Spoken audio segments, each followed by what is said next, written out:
Today's episode is sponsored by Zegama Beach Records, who has just released the very first Our Future is an Absolute Shadow full-length record, minimally titled LP, featuring 15 tracks from Adrian, ex Old Soul, Jesse, ex Majorel, and Dave, ex Swallow's Nest.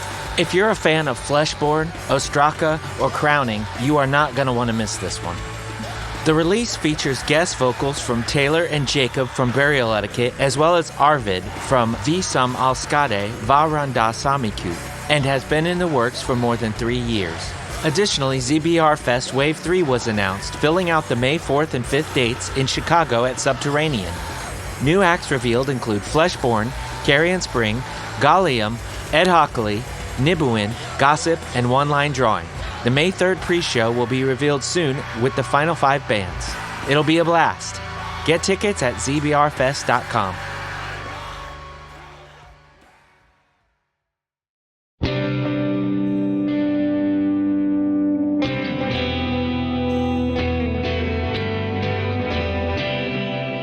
Hello, and welcome to Everything Remade, a podcast that I hope is about growth as much as it is about music.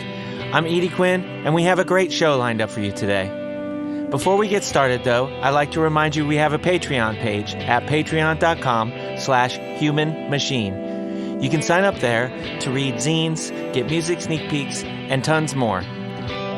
Patreon.com/humanmachine. And now I'd like to play something for you.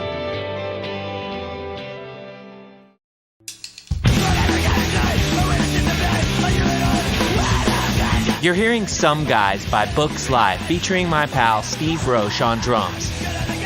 I have been listening to this album and influenced by it immensely for over 20 years, and I didn't even know that Steve was a part of it until hours before our conversation. That is exactly how impressive his discography and body of work is.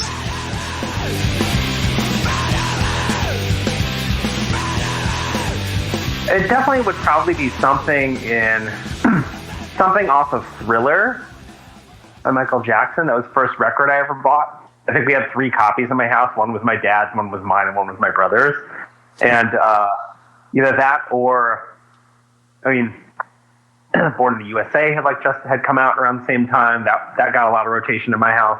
Apparently, I was really into the Beatles as a young child, and I was singing their songs all the time. I could not sing a single Beatles song now, so I don't know where that information has gone to in my brain. But apparently I listened to a lot of the Beatles when I was really little. But I would say either Thriller or Born in the USA, probably.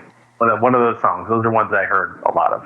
Those are not only 2 extremely iconic albums, but also the covers. They're not gonna leave your brain. Yeah. If those are imprinted on you as a kid, for sure those covers, those album covers, and I don't know. That's one thing that's kind of, it's I think there's a lot of albums that we could somewhere along the lines that kind of thing got lost in album artwork is really important still, and there's a lot of really good album artwork, but something that really speaks to the artist or the album, other than just a cool image, you know what I mean? Yeah. It's kind of lost a lot of times, but yeah, there's so much, I don't know, there's so much Photoshop out there, Sure. You're not just I'm not a visual artist in any capacity, never was, but I know, when you had to have an idea when you went out, okay, we're going to put a cover together. We got to figure this out. There was just I think there had to be a lot more forethought to it. Yeah. Yeah. Whereas now I think you can be hey, let's pour over the internet and or find an artist we really like or whatever, whatever. It was, it's definitely a very different time. Yeah. Yeah. And also, there's something to be said about the fact that there's diminishing returns on certain specific iconographic ideas the band on the album cover, Mhm. like how many times can that happen? How many times can the artist on the cover, like, I mean, you still do see it done, like the Charlie album Crash, where she's Yeah. over the hood of the car, like that's iconic. Hmm. But it's like, yeah, it's like how many times are you gonna reinvent the wheel, I guess, as far as that goes.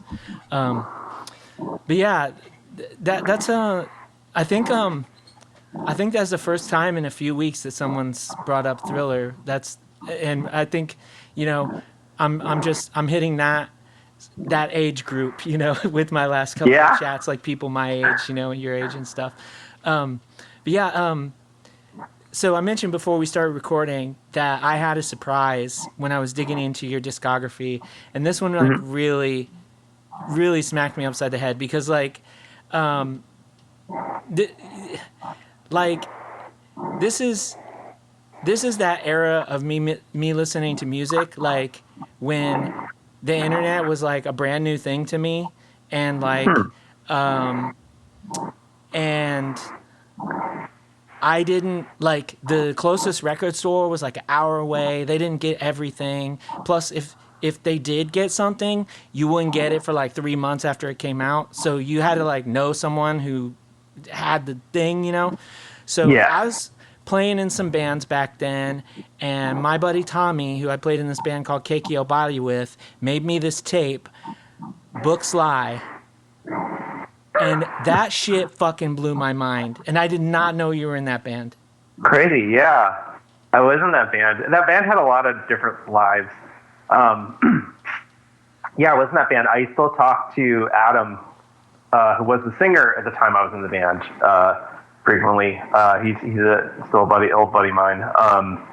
Yeah, he kind of wanted to do this band. It was like Saetia was kind of wrapping up at the time. It was just a weird time for Saetia. Anyway, yeah, I think, or maybe Saetia had already broken up. I don't know. It happened very quickly. It was my friend Adam. He had played in this band called Yum Yum Tree with our guitar player Don, and I hung out with him a little bit more because he was in a really awesome band from New York called Your Adversary.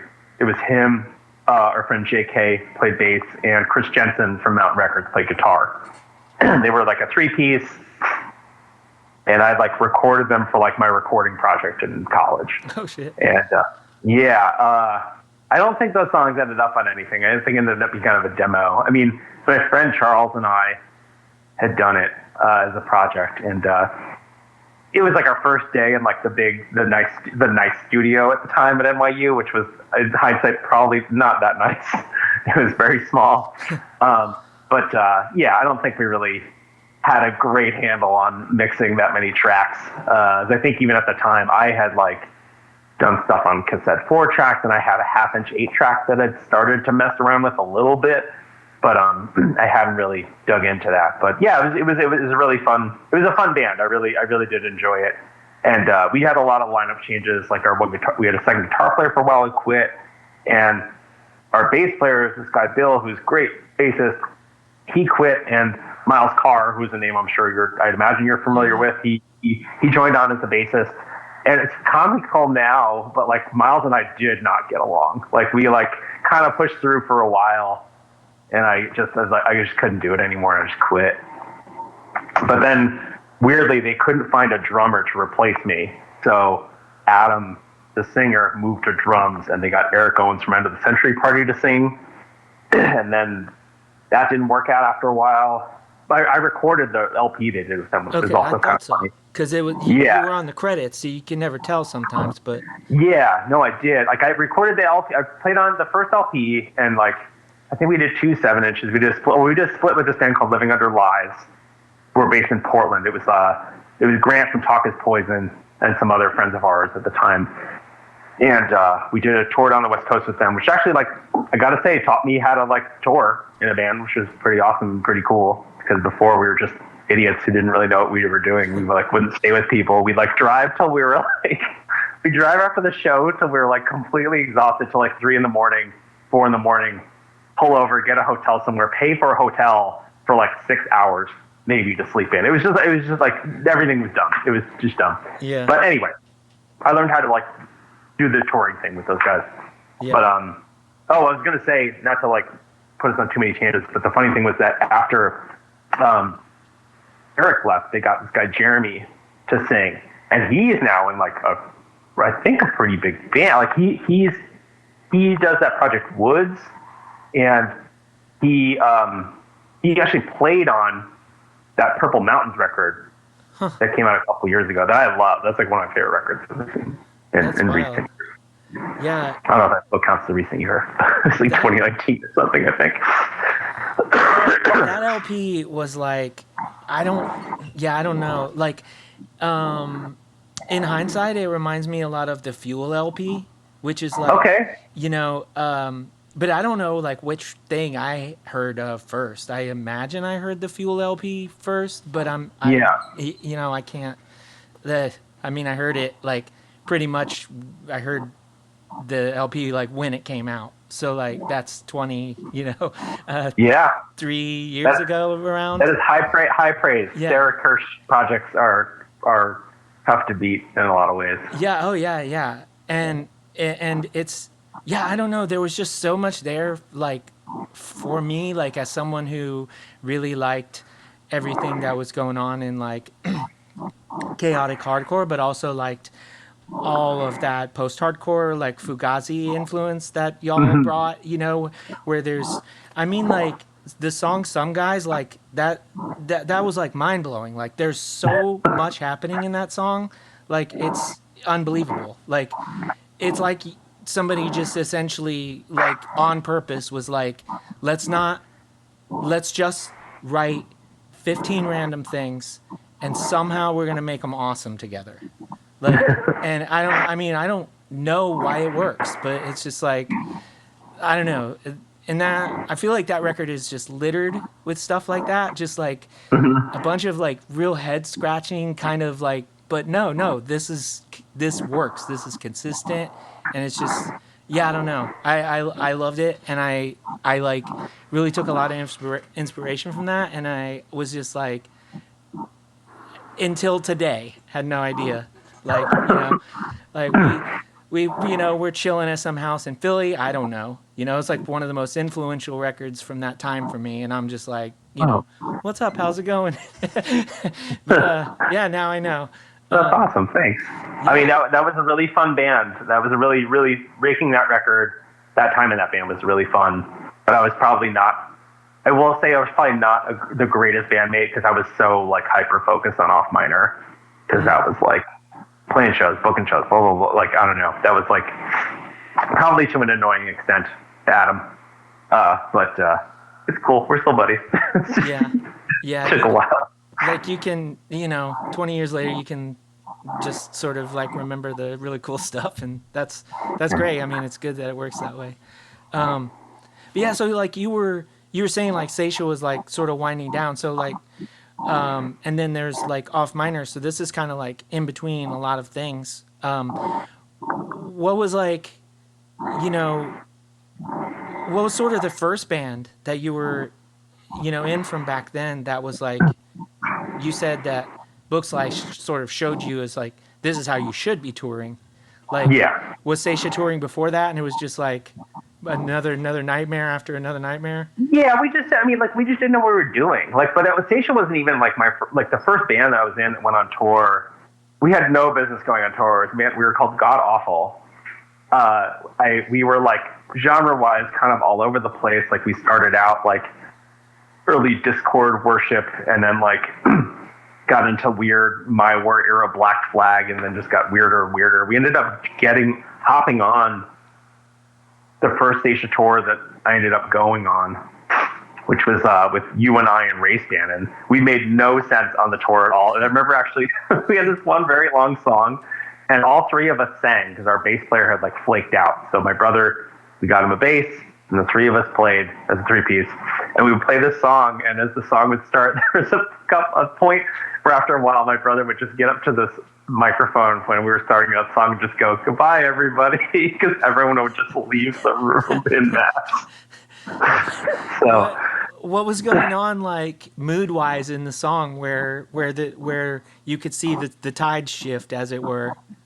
Well, I think it was just us as a band. Like we did not make any sense on a tour with Saetia, you and I, and Ray Bannon. We did not make sense on that tour. Yeah. We were like a weird hardcore band. Like we were, or wanted to be a weird hardcore band. I don't know, but we had gone on tours previously, had no idea what we were doing, and Saetia had like, we had like people actually like wanted to see Saetia. Not a lot of people wanted to see Saetia. I think like honestly before these reunion shows, the most that we ever drew anywhere was probably like 60 people. And like, but we still also, we were all fairly young and like hadn't really done much touring.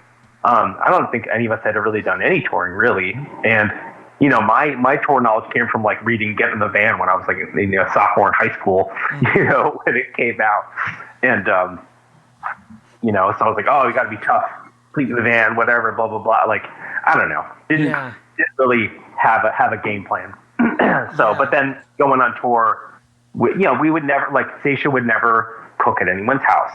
We would often not stay at people's houses unless it was like a very nice, a very comfortable setup, or like just, it had been offered to us or whatever, we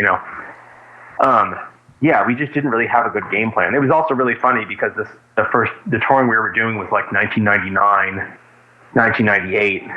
And like, we were all like vegan and vegetarian at that point, which was not like easily accessible. It's not like, we probably could have gone into like a supermarket and like bought some weird tofu somewhere and maybe some soy milk, but it's not like we would have been able to like, I don't know, go order a veggie burger somewhere. It's not like, it wasn't a thing. We would literally eat like salad sandwiches from Subway. That's like what we would. So, it's, if you've been kicking around that is almost, I think, more or less as long as I have. So, you know this stuff. It's just, there was the minute, it's the dark ages.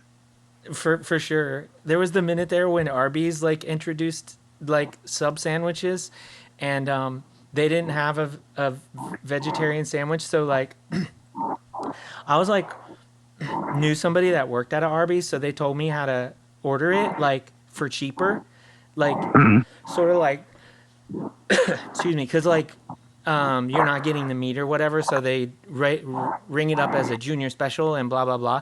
And we were like in Alabama or something on tour, and I'm just like I'm like being as polite as possible, but I'm like, oh, I said I worked at the Arby's just to like shortcut that part.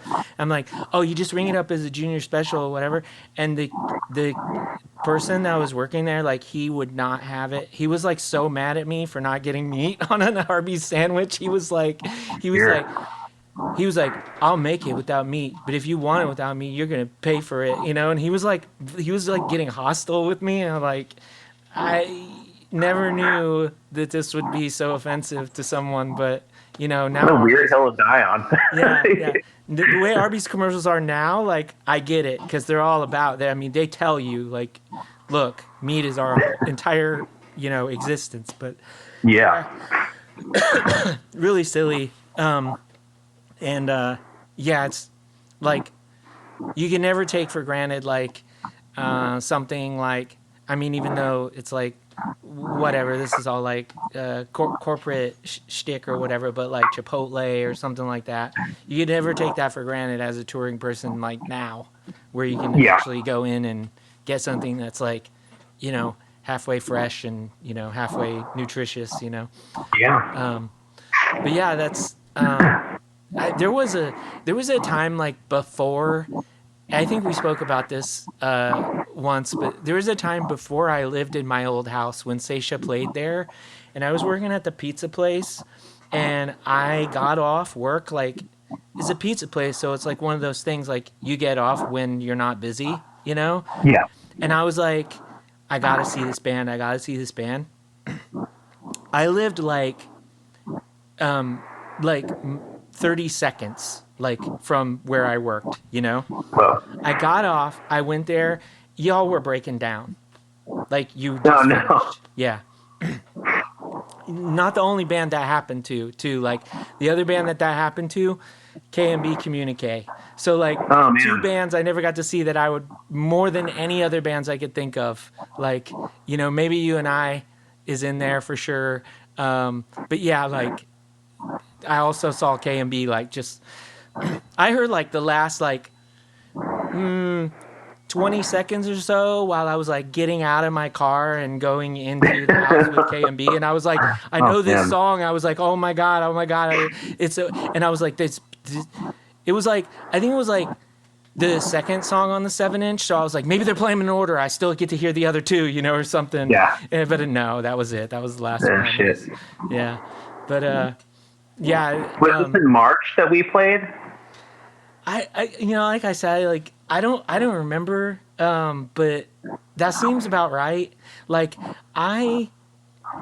it was this weird. Just because I have a decent memory of like shows and tours and stuff, and I think because the first tour we did to the Midwest, we didn't play in Indiana. I think we played Detroit, and then as soon as Detroit was done, we drove to Chicago, but then in the spring, we played a house in, I think, Lafayette. Mm-hmm. And that sounds right. Because then the second time through, which would have been the following summer, we played Lafayette, but it was like in a gym or something. Like I remember Race Band and played. It was like, that was a much bigger thing. It was like almost like a fest or something.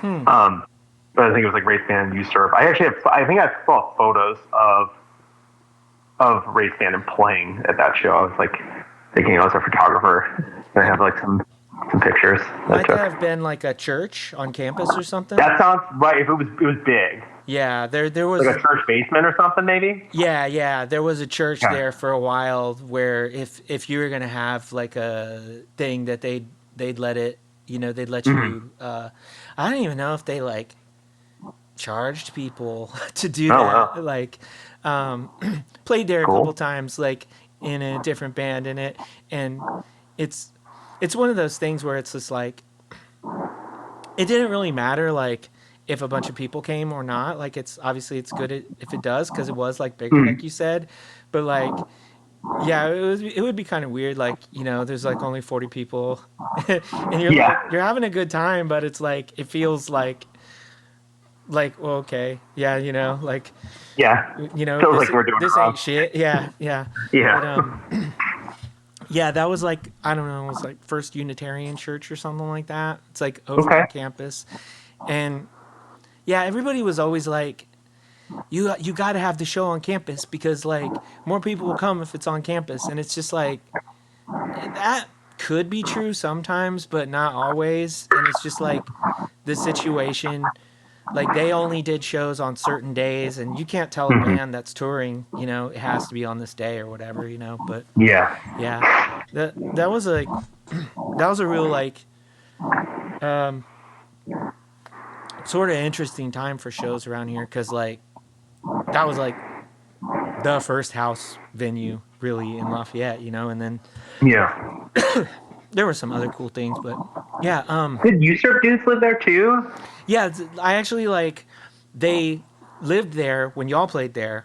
Yeah. And I worked with them, and then they were like, "We're moving. We got like 3 more months on our lease. Do you want to take it over when we? Okay. Can you move in now?" And I'm like, "I can move in like 2 weeks." And I was living in this apartment that like sucked, and the rent was almost as much as this house. So it was just like, if I could get like one other person to live there, you know. You were fine. Yeah, and it was a big house. You don't know if you remember, but there was like 5 bedrooms, and it was like it was like $675 a month. Like, damn, you know, and there's no one around. You could do shows, you could play late as you want. I mean, it was awesome. You know, I lived there for 20 years, so you know. Damn. But holy shit.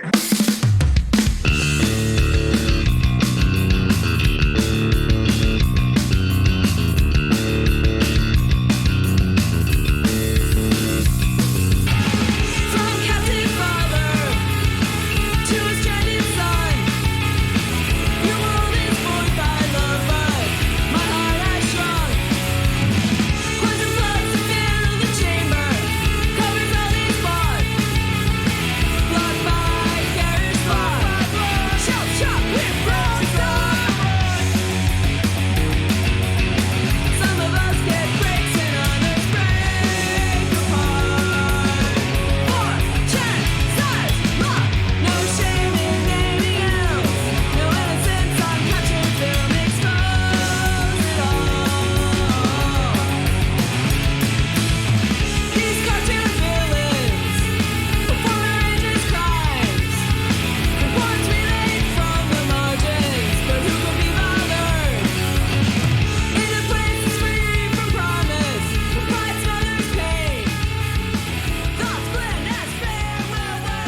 I lived there since like practically since y'all played until like 2 years ago.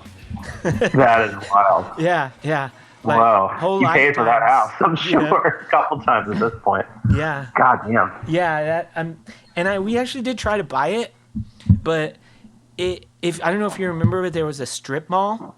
It was like right next to a small strip mall, I don't remember that at all, and it no. was like, because there's this huge gravel parking lot and stuff, but so Mm-hmm. like it was like actually zoned with that strip mall, and the owner was like, I don't want to fool with that.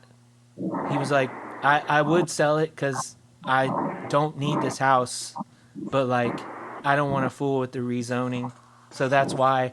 And then like when they sold it, they basically sold it into like a like BlackRock dude or something, you know, like Yeah. some huge like this guy bought like the owner, which is real weird circumstance. Like the owner who owned our house, like he owned properties all over town. He had like Yeah. millions and millions of dollars worth of properties, but he like didn't have anything else to do. So he would like literally be the one that came over and looked at your shit when it was busted. And you're like, Huh. you have so much money. Like why aren't you just Yeah. on a porch somewhere? Like why are you in my basement, you know? Yeah. But that's just I don't know, that's how he was. But anyway, he was just like Did he fix things or not really?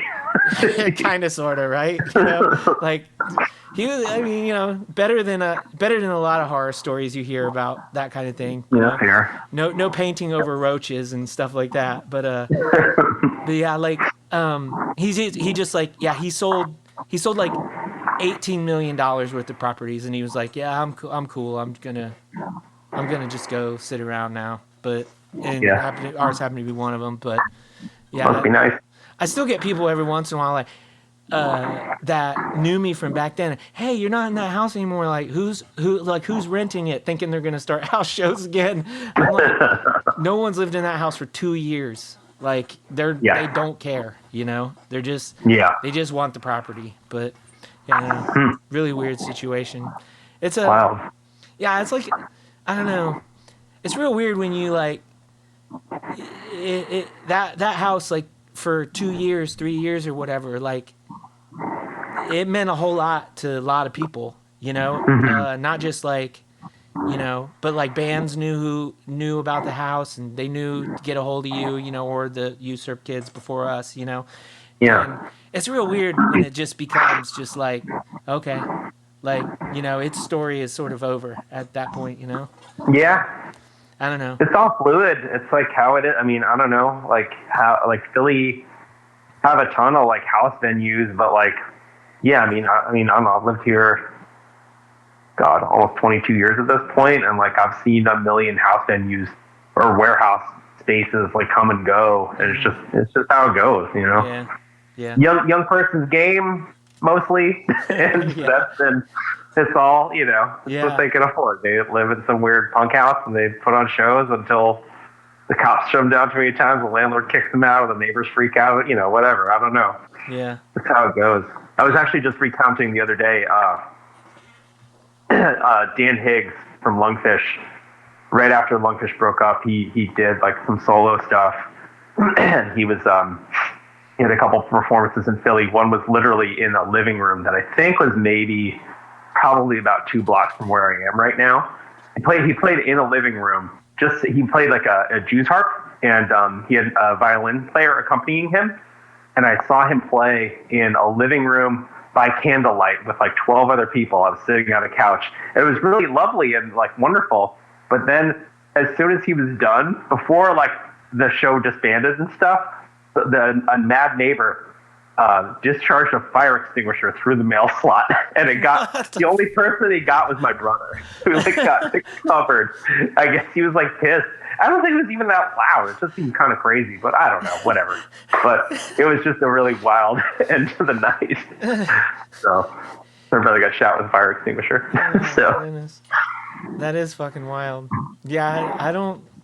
Yeah, no, I don't have any fire extinguisher stories or anything like that. Just you know, like lots of like, you know, please don't shoot fireworks and stuff like that, you know. yeah. Yeah. Yeah, it's I don't know, like, I guess it's like, you said you're like, yeah, it's like it's a young person's game. And I mean, that's part of like all of this too, is like when you just are getting older and it feels sentimental about stuff like that, and also like, I mean, I raised like my family there and stuff, so it was a Yeah. different, the house had several lives, but, Yeah. like, but, yeah, I don't know, 2.0. I'm never moving from this house. They'll have to bury me in it. Um, but yeah, like, we got started talking about off minor, and this is obviously like a this was like a huge part of like your sort of like music. Like, is that the band that you spent the most time in? Oh, absolutely. Yeah, Yeah. I mean, I thought we so. were a band for, I guess, 9 years, and we almost made it to 10. We literally went all over the world. Like, I booked so many tours and shows, and just like, I did literally bankrupt myself doing that band. Yeah. We we did some outrageous stuff. We toured Australia 3 times. We toured New Zealand. We toured like Indonesia and Japan and Europe a bunch. And like we did a lot of stuff. I'm really proud of what we did. I don't know that I would do any of it again.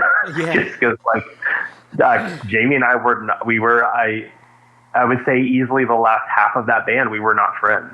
I loved the music he made, and I loved playing it, but like the opportunity cost of it was high. Yeah. And it was hard. And yeah, I mean, that band felt like my band.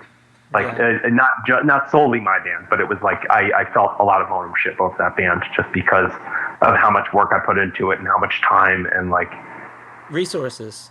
Yeah, absolutely. Yeah, I mean, we like, as punks, and stuff, we shy away from talking about that aspect, because it's like, in the end, it's like, you're like, I bankrupted myself. Like, I literally have, like, I've been in this position where it's like, you bet on yourself, Yeah. you're betting on yourself. You're betting on your dreams, your music, your, and you're just like, all I want is this to come back even, and it's like, it's so difficult because it doesn't, Yeah. but you keep going, and it's not because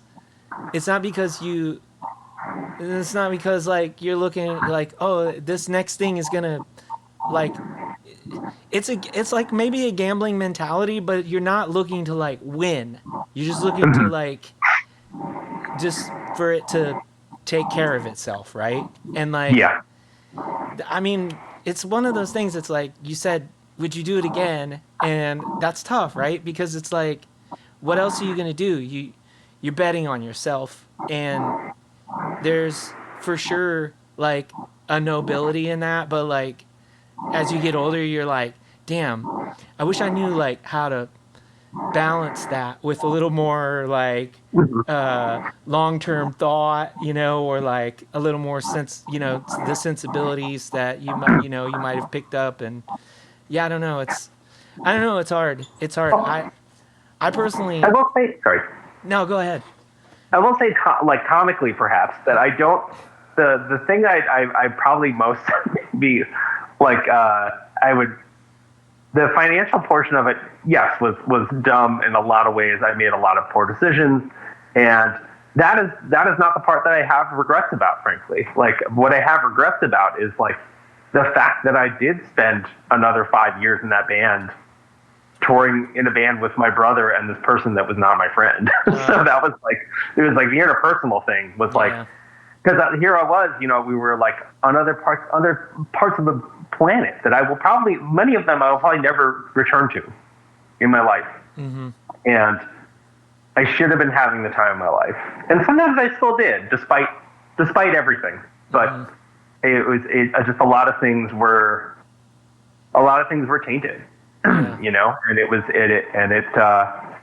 I like personally like did not have the easiest time with a lot of it, and I don't think I would put up with that portion of it for sure. That's fair. I mean, Yeah. it's that other part of that investment, like your time and your experiences, like experiences that you won't likely get to have again, you know. Mm-hmm. And like there's that part of it that was like sort of, you know, you can't help but feel a little bit robbed because you were in a situation that where you like were, you know, whether it was like infighting, you know, or just like having to, in some instances where you like just have to walk on eggshells around other people, you know, whatever the case may be. It's like, Yeah. yeah, it's easy to look back on it now and be like, damn, I wish I could have invested that time of my life when I had those opportunities in one of the projects that I have now where I'm playing with people that I love and adore, and, you know, Yeah. and you feel genuine kinship with and stuff like that. Yeah. I mean, No, therapy helps. That's all. You know. for sure. I don't know. You know, yeah. I mean, that was my 20s. Like my 20s were spent in F minor, or like literally I turned 30 on that last tour we did, and which was quite an experience. I turned 30 on tour in Japan. That was pretty funny. That is wild. They bands we were on tour with, Heaven Her Arms, and I think Kili, they brought me a vegan birthday cake in Japan in like the mid 2000s and the late 2000s. It's not a great cake. Not it a was great like, cake. But the one thing that was funny is they brought it to me on stage while we were about to play, and it was covered in shredded coconut. It had candles on it, and I'm like, okay, everyone's looking at me. I got to blow out these candles. So I like gave it a good go, and I blew shredded coconut like all over my drums, all over the stage. Like I covered everything in shredded coconut. It was not a great way to start the set. It wasn't cool, like coconut bouncing off your tom heads and stuff. Yeah, that was well. The cymbals I remember the most significantly. they got hit, I think, with the most of it. So yeah, that was pretty funny. That's wild. I mean, bless them for making that happen for you. That was very sweet. They were They were totally lovely people. Yeah. Also, I mean, it's not like you ever really seemed to stop making music or anything, but yeah, no one cared about it for a long time. Well, I feel you. But Off Minor seemed to be the like thing where it's like you went on and you did projects that were much more low key, much more like not really like one and done, although there were a couple projects that I checked out earlier that I didn't even know about, that like you only had like a singular release or whatever. Yeah. Just like the timing was right, make some music with some folks, you know. Yeah. But I mean, I imagine a lot of that is to do with the sort of emotional toll or whatever that the end of Off Minor was taking. But was there like also, was that when you were really trying to get your studio up and running as well, or? I mean, the studio was always kind of going. When I came back from that last tour, the studio was like really going for a good while. And I don't know, I was just like, I wasn't even like fried. Like I think I was still playing a couple bands in Philly. This one band, I did this band Amateur Party for a really long time with my really dear friend Mike from Kilometer Questions. Andrew was in it for a while. He was in it before I was. He was also in Kill the Man. He was in Limp Bizkit. Dear friends, both of them to this day. And that band was really fun. But like also, you know, they had done other bands too. And you know, at that point, also I think it's just a matter of like growing older, like having a career, sort of, and like, you know, just not. And just everyone else, you know, you're playing with it. We're all getting older. We're all getting more responsibilities. We all can't take off, you know, a month from work to go on tour. as easily as we used to, because we maybe have a job we maybe give a little bit of shit about, or like have a better living situation, or maybe some people have mortgages, there's other stuff in there, or some people have children, families, and things get more complicated. It's so that definitely had a part in it. I wasn't like, I definitely like, I really liked touring. It was fun, even when like. Even when no one gave a shit about my bands, it was like a little frustrating at times, but it was fun. It was still fun. Like I still went on some tours. It was just just like a lot of things never just really kind of took off. Cause it's just like, if you don't, I think early in Off Miner's life, I was very fortunate. I was booking shows at ABC No Rio, which is like at the time, literally like the only DIY venue in New York City. And like, it was the easiest booking job you could ever ask for. You'd be like, oh, like, yeah, the Locusts want to play, or, oh, From Ashes Rise want to play. Like every band wanted to play, because it was the only place in New York they could play at the time. And so I had all of these contacts from that, and it just made touring really easy. And then after I kind of like, I think like in the mid 2000s, I booked a bunch of tours, because Off Miner was still touring. I booked tours for Amanda Woodward. I booked tours for Yaga, this band from England called Cat on Form. I booked a Yaphet Kotto tour. I was like booking other stuff, but not to the point that I was like going to make it my job or anything.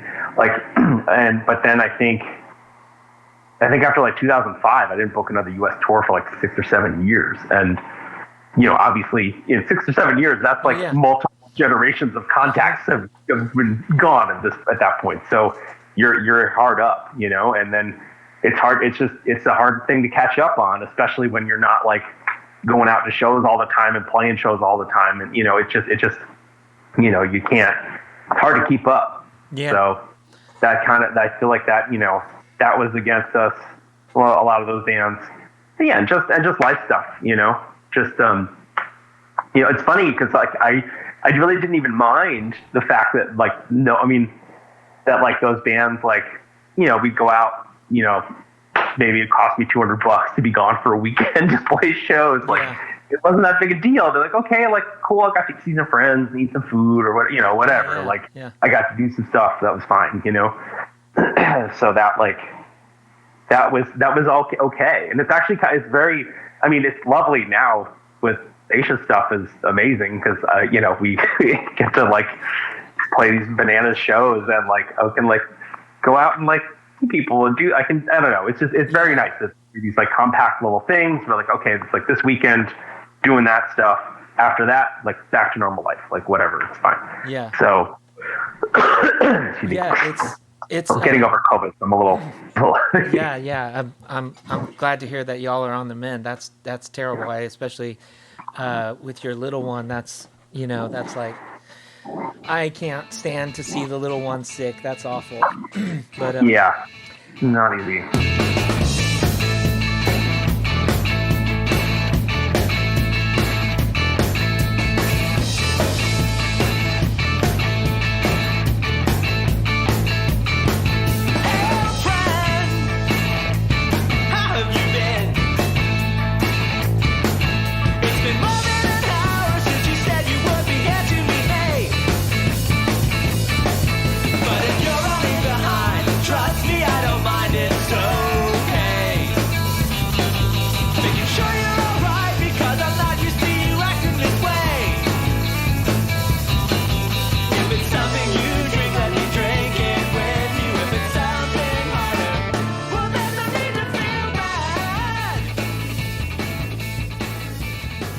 I was going to bring up Amateur Party because that was one of the ones that I had never heard before.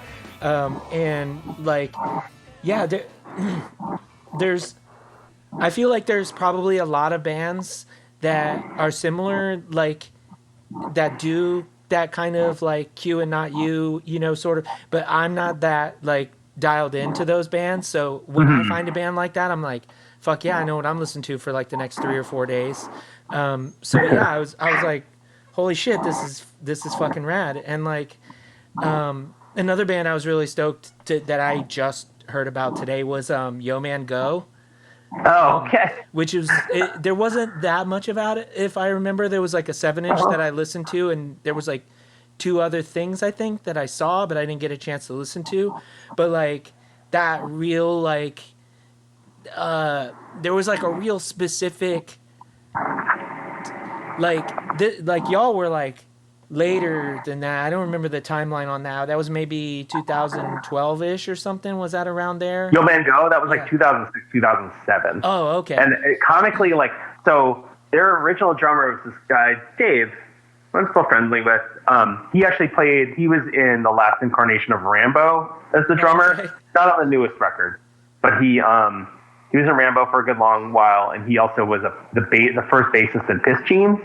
But he had moved because he had probably more than you need to know, I guess. He had a business converting trucks and cars to run on vegetable oil, and he got a very lucrative deal from the then mayor of Braddock, who's outside of Pittsburgh, John Fetterman, who's now our shithead senator. Oh, wow. For a fucking ceasefire in Pennsylvania. And anyway, so he left all his bands and moved his whole business and his whole operation to Pittsburgh, basically. So he left all these bands, including Yo Man Go, and I got asked to play in the band. And I was like, hey, I knew Jordan, the singer, and I was like, I'll do it if you change the band name. That is a fucking terrible band name. And he said, okay, we'll change the band name.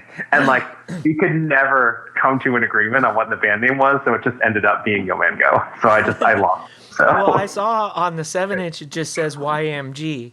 So was that the compromise? Like, look, let's. Yeah, well, it was like the 7, I think, the YMG, and there were like multiple cover variations. I think there was like one was they stand for they had different meanings. One was Yesterday's Memory's Gone was like the emo name. Oh. There was Young Male Guys was another one. There's like I can't remember all of them, but they were all pretty funny. But yeah, and they I think they played another show or two because like we couldn't keep a bass player either. So my brother played bass in that band for a bit too. Kev has like followed me in a lot of my bands over the years. He's been the bassist. I noticed in a that. lot. Yeah, it happens. It's in the family. But he played bass in on some of that stuff. The last tour, I don't think he played, but they recorded a song that I think they'd never finished, and I just like didn't have time to do it. So I think Dave might have played drums on that. So that might have come out in 2012. I don't know. Something else. Something came out like way after the band broke up. And that was. I think I just was, I was bouncing around so much, and with the way I was looking through things, like none of it was chronological. So I was like, this is gonna be good luck if I get any of this right. But the reason why like I was asking about the time in the first place is because it really reminds me of a lot of like 1994 like Florida like power pop, Okay. I can see that. There was, and then there was bands that came sort of after y'all that like like Grown Ups or whatever, you might compare that, but y'all were before Grown Ups. Yeah. But yeah, I mean, I don't know what they call that. Like, I think they had a term for it. The only term that's coming to mind now is orgcore, but I think that means like bands that sound like Small Brown Bike or whatever. They always had like funny names and for like stuff and well, we toured with Bridge and Tunnel. That makes sense too. That like connection basically. Yeah. That was a great band too. Don't hear a lot of people talk about them. Like a lot of people talk about bands that sound similar, but not nearly enough Bridge and Tunnel love. Like, they're great. Yeah, I love Al. Like I've known Al since Nakatomi Plaza days, and oh man, yeah. Al's lovely. I did a band with Al. I did a band with Al too. Right. Yeah. What was the name? What was that one called? Iffy. Okay. Yeah, it was Al and Tim Morris from Brainworms. There wasn't very much of that, was there? No, we played a good amount of shows, but it was weird because I think like Tim moved he got a PhD program at Rutgers, so he moved to New Brunswick, And then once COVID hit, it was just like, I still have not heard from Al since COVID hit. Yeah, Like, I just maybe like brief back and forths on Instagram or something with them, but yeah. like not, not I haven't seen I haven't seen Al since uh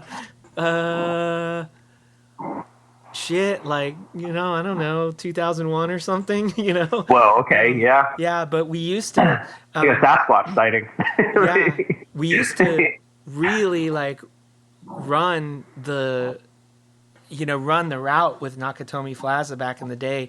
I think it had to have been Keiki Obari that did the shows with them. I think so. That seems like about the right time, like 2000, 2001 was Keiki Obari. Okay. And yeah, we had just like so many experiences where it was just like we're 3 days out towards them or whatever, and then they're 3 days back here, like within a couple months, where that would happen. Yeah. And Nice. one of the weirdest, one of the most like, Al wasn't there for this, but it was a couple of us it was me and a couple folks from Nakatomi Plaza, and I was the assistant manager at a Domino's, and Okay. we played this show like at my house, and it was like after the Domino's was closed and stuff, and Yeah. and I was just like, do y'all want to go and make pizzas? And so it's like 3 a.m, and I've got the key to this Domino's, and I'm driving with the drummer, and I don't think that Oscar went, and I know Al didn't go, but I'm drumming. Joel, yeah, and the other person who was in the band at the time, the other guitar player, I can't remember their name either, but or maybe it was just somebody that was on tour with them.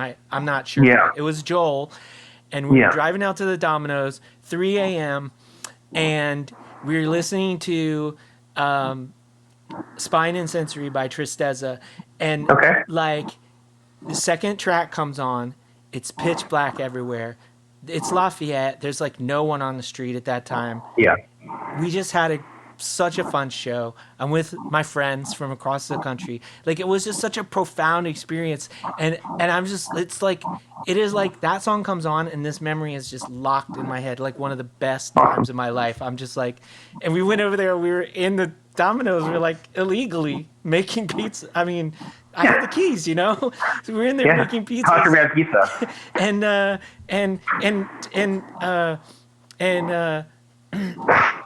And Joel is like, was there someone named Liam as well at some point? I don't remember. I just know. Well, I went to college with Oscar, and I knew Al peripherally, at least from being in the band. And I think Joel was in another band that I had recorded. Yeah. A million years ago, like back in my 8-track. Right.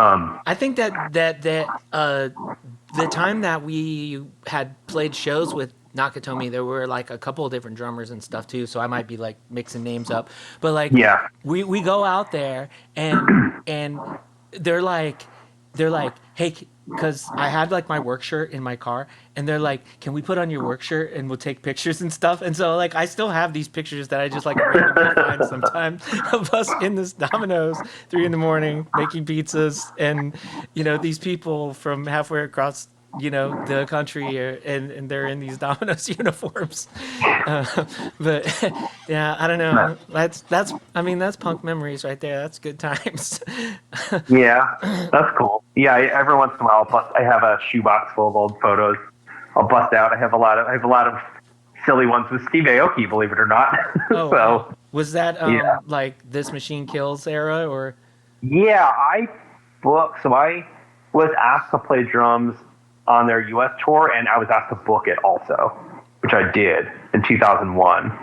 And at the end of that tour, I was like, I'm not fucking doing anything with this band ever again. Like, Steve and I were still friendly, but I was like, I just wasn't necessarily getting along with everyone, so I was like, I don't think I want to do this again. But then the next year, he hit me up, probably like not even 6 months later. He's like, hey, we're going to go back to Japan with Yaphet Kotto and tour with Envy. like, I got to ask our drummer Yog first if he can do it, but I don't think he's gonna be able to do it. Would you do it? And I was like, okay. And then it turned out that, so I was like, but it has to be after the Off Minor tour, and so we booked it around the Off Minor tour. But then it turned out Yogs was able to do the tour, so I was like, bummer. And then I remember like a few months later being in Germany, I ran into Yapikoto at a show they were playing in Hamburg. I happened to be in town that night, so I went to the show. I was hanging out with them, and Casey and I were really tight at the time. And Casey's like, gotta come on that tour somehow, man. We'll break that dude's legs or whatever. Whatever. He's joking, maybe. I don't know. Casey's a strange character. But then a few weeks later, he's like, hey, he called me. He was like, hey, I gotta talk to you. It's urgent. And I was like, what's going on? He's like, we need to buy our tickets to Japan tomorrow, and we have not heard from Scott in days. And so he's like, can you do it? And I was like, sure. It was already booked around my schedule. So, and then I did on the U.S. tour of Off Minor, I practiced with Yapikoto the day Off Minor played Gilman. And then as soon as the tour was over, the morning after, flew to Oakland, practiced with Yapikoto again. Then we drove down to LA, flew to Japan, practiced one more time in Japan, and then I did the tour with him. That's nuts. It was bananas. Well, also the crazy thing was so this is also right when Footprints came out, and Envy have always been amazing. They were fucking phenomenal, and we had to play fucking after them almost every single night, except for two shows they played last. But it was we had to play after Envy, and they were so fucking good. It was bananas. Was it a courtesy thing? What was the? I don't know. I think Yapikoto were kind of big over there. We sold a lot of shirts. I mean, by far the most I'd ever heard at that time in my life. I mean, I think we kept printing more shirts and printing more shirts and printing more shirts. And I think we played at the second last show is at this club Anti-Knock, which I'm pretty sure is still there. As it was explained to me as the CBGB of Tokyo. Oh, wow. Legendary venue. Staple. And place. we played there, and we had made, I think, 300 shirts, and I think we sold all of them in 20 minutes. That's wild. It was crazy. I haven't sold 300 shirts in 10 years. Yeah.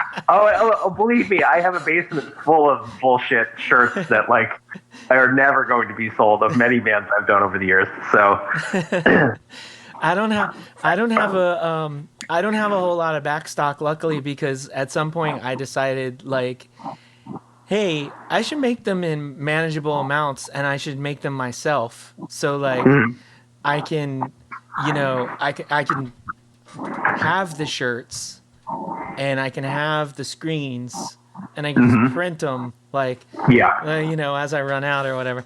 But yeah, I never want to screen print another T-shirt as long as I fucking live. I must have printed 1,200 Off Minor shirts myself. Oh my gosh, my disco shirts. I don't know. I printed so many shirts. I can't. I don't want to do it ever again. It's horrible. Oh, I remember in ABC No Rio they had a screen printing shop, and Matt Smith, the first bass player of Off Minor, and I were making these Off Minor shirts up there with plastisol, and then the ABC No Rio screen printing shop, which had no ventilation at all, and we definitely were high in fumes, and definitely set a couple shirts on fire under the heat, the spot heater by accident. So, yeah, not that's smart. A different experience than what I have with non-toxic materials in my basement, listening to old Mighty Boss Tones tapes or whatever, where it's just I'm in a real tranquil, almost Zen state when I'm printing stuff. I'm just this is very chill. I don't my brain can go silent for a little bit, it's kind of nice. But that's wild. 300 shirts. There's, I don't know, there's always stories that I hear about. Numbers are funny, right? Because there's this one cartoonist that I like, and they were at a Comic-Con like way before Comic Cons were a thing, right? And they sold like 1,200 copies of like this comic zine that they made, and then like this guy who later started this company called Fantagraphics, which is like a big name in the comics world now, you know. I've heard of that. Yeah, he was like 1,200. That's not shit. And so this person, like, they're really like, they're they talk about it in this one interview where they're like emotional stability was not great at that time, and they're like that knocked them down a peg, like this 1,200. And I was like, I would shit myself if I sold 1,200 like in a year, let alone like one night, like. And yeah, it's funny because you like there's like all of this, like you mentioned earlier, a good Saetia show back in the day was 60 people. Now you're flying out and the shows are sold out like a half hour after you post them or whatever. Yeah, it's bananas. It's really wild because it's like I'm glad to see like people that I know and care about, like Tom and and you and stuff. And I'm glad to see you sort of like getting your flowers while you still can, like, because we did go through that. Like, we did, we were down in the trenches, as it were, and we were sleeping on for longer than was healthy. Yeah. We were sleeping in the Walmart parking lots like everybody else, and whatnot. Yeah. And so there's obviously something wrong with us. Yeah, I know, right? But at the same time, it's like I was thinking to myself earlier, I'm like, if people don't like Hundreds of AU now, like they will not get this chance. Like, you know what I'm saying? Yeah. And that's like, I mean, it's like, we're getting old, so it's like there ain't no change in that, and there's no sense in getting like, upset about it or whatever, however you're gonna feel about it. But like, when you realize that, you get that for a second. You're like, if people don't like Coma Regalia now, that's cool. Like, I'm not trying. That's not the motivation for the band. But like, you don't. Unfortunately, you won't get a chance like this. There isn't a 20-year reunion. Like, I will not. I will not be 60 years old, like doing what I did at New Friends Fest, like driving. Like we literally were on the road. Like, we left my house and we had to go there and come straight back because like my kid's in the middle of all this. Like, will he get his operation? Will he get his operation? All this was going on. We left my house in the morning and got back like 32 hours later or something. It was just this wild, like, extra, like, I ain't doing that at 62 or whatever, like, nobody's doing that. So, like, it's just, it's wild. Like, go see the Saetia shows. Go see them now. There's not going to be a 40-year reunion. We can't do it, go see Hundreds of AU now, but yeah, it's wild. Like, and I mean, you did like keep going, and like it's really like not just like the amount of stuff that you've done is really impressive, but like the genuine like diversity in like what you're able to do is also really impressive. Like, there's we already talked about, there's sort of that like, there's Yo Man Go, Amateur Party, two very different things. Then of course, like, even Off Minor and Saetia, even that being sort of like a pretty core creative team, was vastly different. I mean, Books Lie,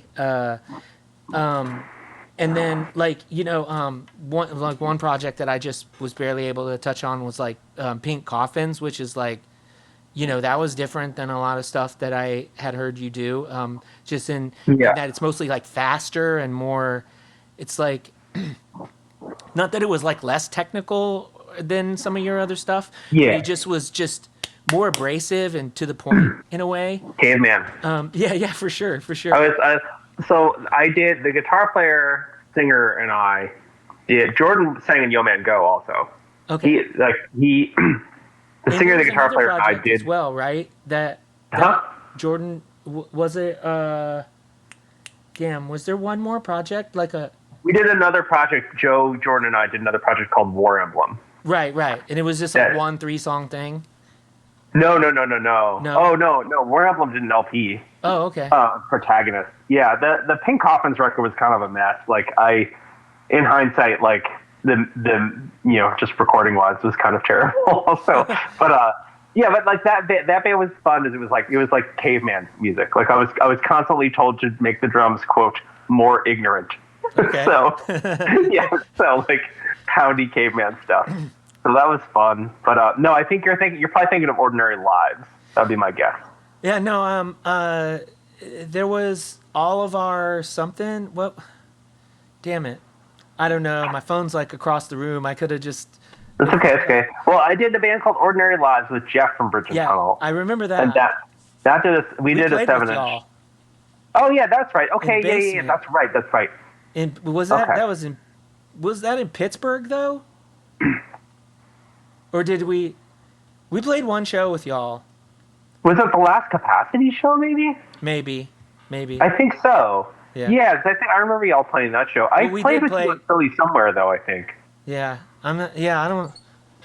But yeah, I remember. I remember that, and actually, I like pride myself on remembering this shit, but apparently I'm not so good at remembering it all the time. there's, for me personally, it's like, especially in the example of that last Capacity show, which that was another one of these like,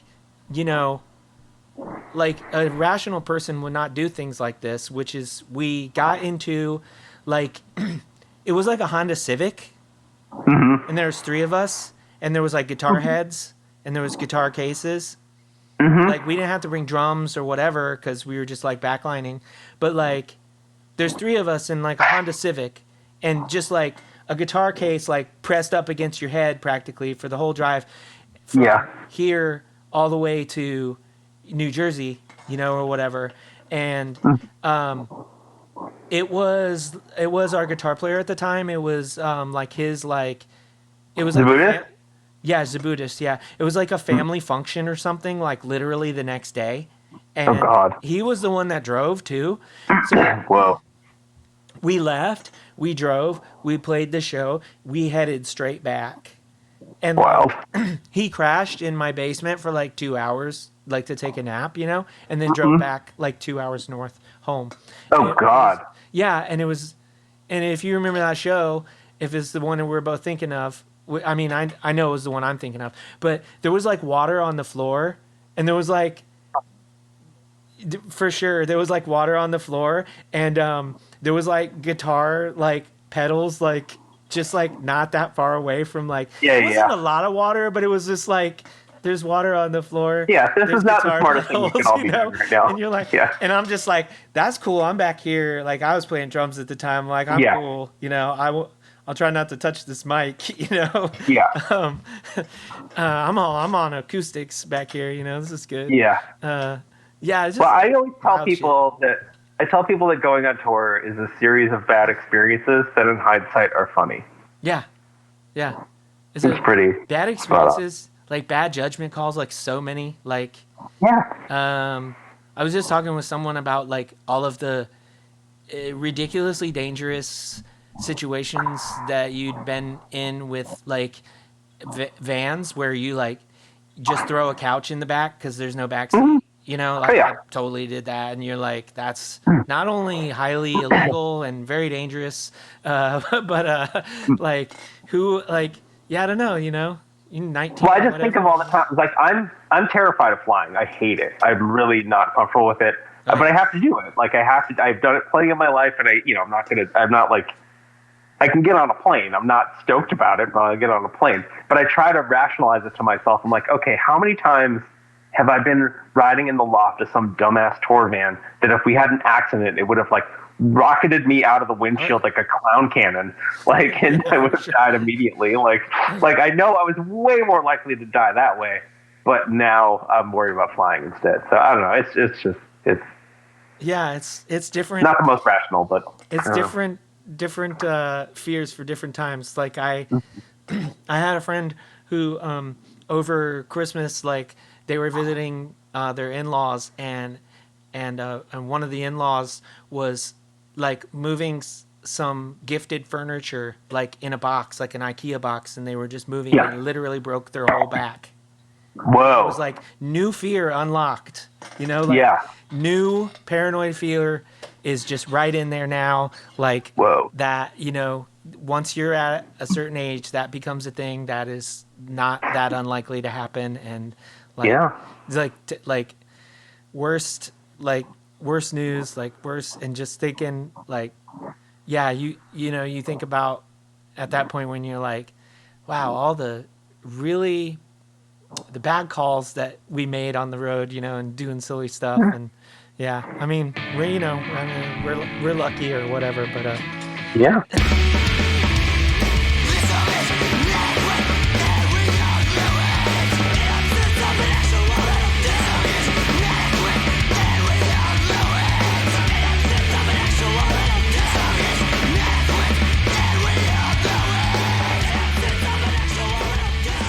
Sort of like jumped around like a lot with like the timeline of your bands, and like the couple of things that you've been doing most recently, other than obviously playing the Saetia shows, is you've been working with Scott and doing that project now. Everything and nothing, right? Or am I getting that? Okay. Yeah, that's totally it. I totally thought I was going to mess that up for some reason. Do you have some part in Northeast Regional now as well, other than just like doing some recording work? No, I just recorded it. Oh, okay. For some reason. Yeah, Jeff got in touch with me, and it's crazy that when that record came out, I was like, I put it on, I'm like, wait a minute, I don't think I recorded this one. So I didn't realize it was like multiple recordings like smashed together, which I did not understand. But no, Everything and Nothing was initially Scott's solo project, and that's all that is on Bandcamp right now. Although we were actually comically supposed to record on Tuesday of this week, but because I had COVID, we did not. But we're supposed to start recording tomorrow. We'll see how this goes, because I'm now playing like drum machine drums for stuff, which is interesting. But should be fun. And that band's been really fun. It's Scott is playing guitar. Scott plays guitar and hears, has forever. And our friends Rosie and John, both of this Florida band Night Witch. Rosie moved up here, I think during COVID. We've played shows here and there. That's one thing that's really funny. So I was like, Saetia are probably going to play like more shows than Everything and Nothing next year. The band that practices like every week. But we'll see what happens. I'm doing that, and I have another project that is like really slow moving, but we're kind of making some headway. I did this band for a little while called oh Jesus, why can't I think of the name here? Not Borwar. No, Borwar I did for a long time, but we did almost nothing. That was with my brother. And we were going to have this big record release show. It was a tape release. It was going to be our last show. We had like set up the venue, set up the other bands. It was going to be this big deal. And that was like April of 2020. So that did not happen. Yeah. And that band never played the last show. That was it. None But Equals was the band I did with my friend Willie, who was in Borwar with me, and Nick and Brian from that band 1905. Oh, okay.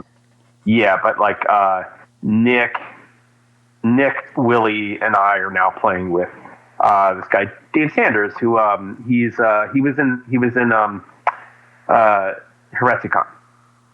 What was that? Hereticon. They were like an old G7 welcoming committee, and they're in New York. I don't know. They're cool. Like they're I don't know. I feel like they did pretty well. But he's playing bass, so we're trying to like kind of get some momentum. But it's just tricky because those two dudes live in New York. Willie and I live here. We're all old, and like Dave is like a New York Times like staff photographer. Nick like works for like all the like works for some like he like certifies coffee growers as being sustainable. So he's always like whenever I text with him, like, dude, what continent are you on? He's usually like He'll be in Ethiopia. He'll be in Indonesia. He'll like be wherever. He's always like somewhere crazy. Wow. Where I'm like, where are you? Yeah. So he's all over the place. Yeah, I have the most boring job of everybody in the band. I think Willie, our guitar player, he's an underwater archaeologist. So, yeah, I have the least cool job. Wow.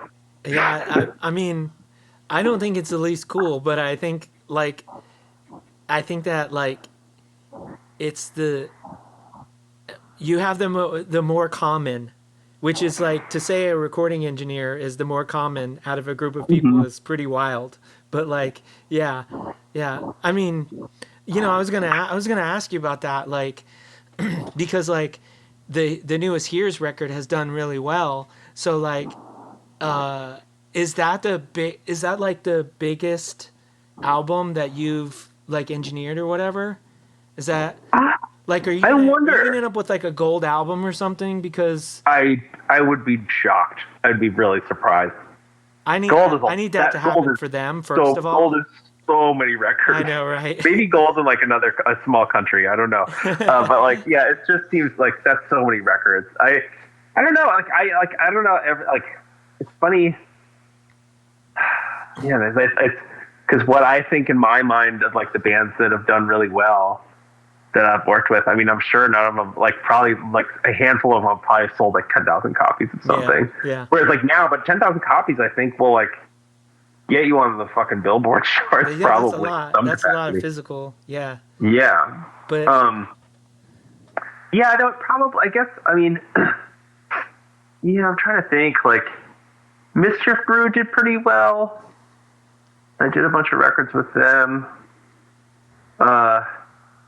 Witch Hunt did all right. I'm just trying to think of stuff over the years that like would. I mean, that's the thing is also there's like random weird records like bands that I've like worked with that like maybe did better than I thought that I know of. I don't know. I don't pay the most attention, admittedly. Yeah. Well, sometimes like, these bands are in different worlds than us, and yeah. I mean, I think Foxtails have done pretty well.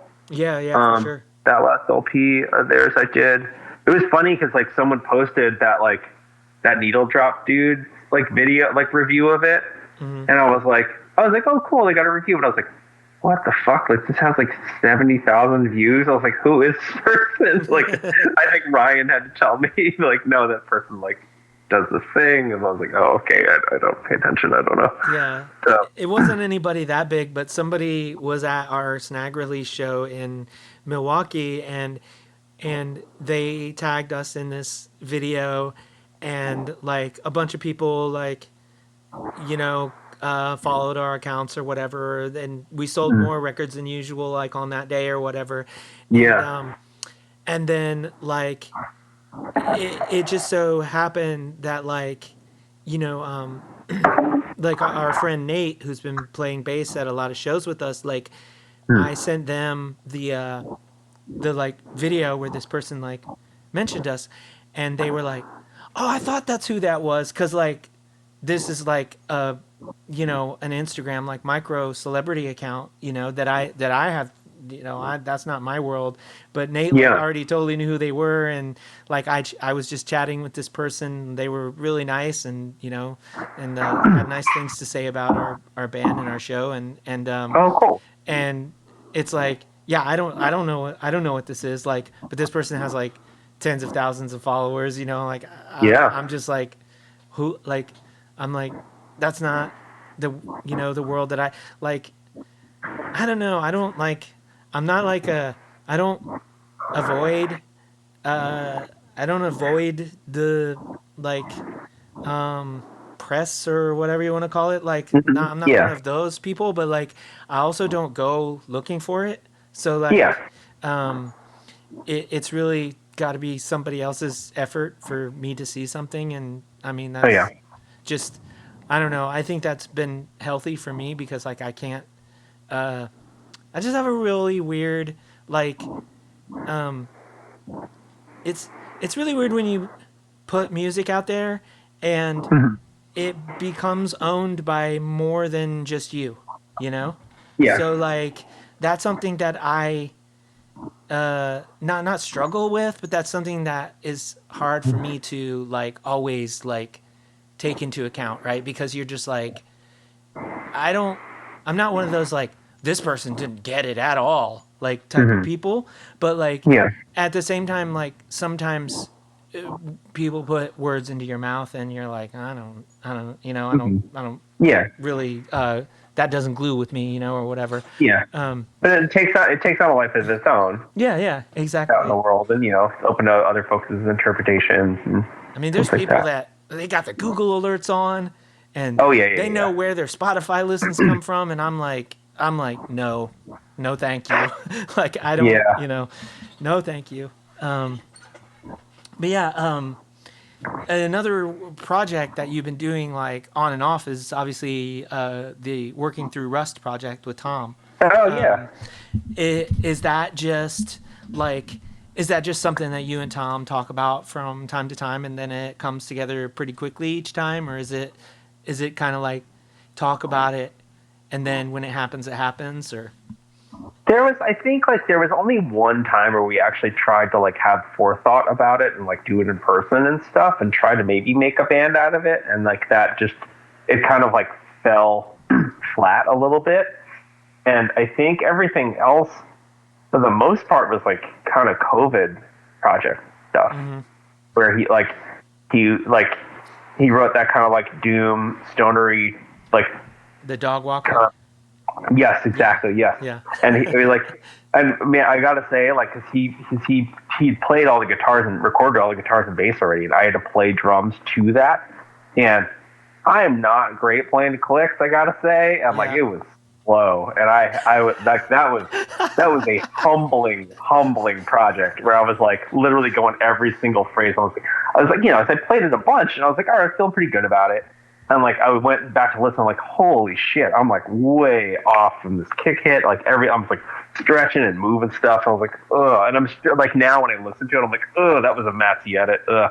Like, Why like, is it when well, it's slow you can't do it? Like that's exactly me too. It's like, are you it's just fucking kidding harder. me? Yeah, Like you're with just like and then your brain goes somewhere else for just a yeah. second, and you're like, where?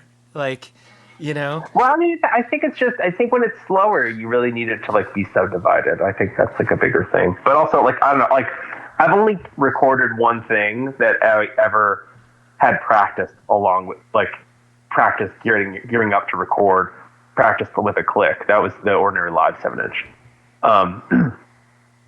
which will be interesting because Everything and Nothing wants to record to a click, and I was like, he didn't mention this till like literally last week, and I'm like, maybe we should try that. Oh, How about you have the click in your ear, and I'll just have your guitar in yeah. my ear, and we'll be playing by So click yeah, by I mean, proxy. we'll see. I'm Yeah, curious. I told him I'll give it a shot. We'll see what happens. And if yeah, not, we'll just turn it the fuck off and we'll yeah, just record. yeah. So I reckon that yeah, makes a lot of sense, you know, for it, like Scott's used to that, you know, sort of. You have to when you're doing hears and you have the drums coming out of the PA Mhm. and they are absolutely unforgiving, you know. You don't get yeah, a second pass, you know. You gotta you know, be right with it and stay yeah. with it. So that makes a lot of sense. But And I will say Scott to his credit, great drummer. Honestly, like probably better than me in a lot of ways. Like, and I I hate feel that like when somebody's better than you at literally everything they touch, you're like, you know, yeah. just leave something Just like like throw me a bone here. Yeah, I mean, I'm no slouch. I'm all right, but like, yeah. man. But I think his dad is a drummer too, so I think he like kind of grew up with it. So like, I feel less bad about that. But it makes for an interesting dynamic sometimes. But see how this goes. But Yeah. no, and I appreciate it. It's cool. It's really that band is really fun. I like hope we get to do some more. Although it's hard because like honestly, like when I can't imagine that we're gonna have time to tour because I think any touring time Scott actually has is gonna be Hears. Yeah. Because he already can't do all the Hears tours. Yeah. So Yeah, yeah, I've noticed that there's there's more and more collective coming to the collective, which is Yes. very cool. But obviously, Yeah. you know, Scott would love to do as much as, you know, he can. But yeah, Yeah. it's yeah. When you He's a say, plumber. He's got a career.